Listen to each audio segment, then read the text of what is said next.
Hey, James from Nature Spy, and I'm just quickly going to show you how to return your Browning camera to factory settings.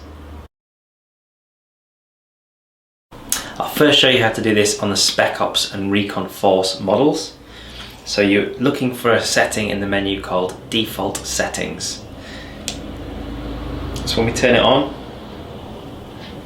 hit Menu, and then Camera Setup, and then we're going to go all the way down to find Default Settings. Press E on Default Settings, then go down to highlight Yes, press E again. It will immediately return you to the main menu and all the settings will be reset back to the factory defaults.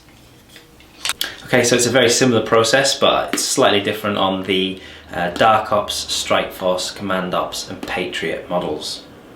Okay, so we tap the mode button and you keep going down until you see default setting.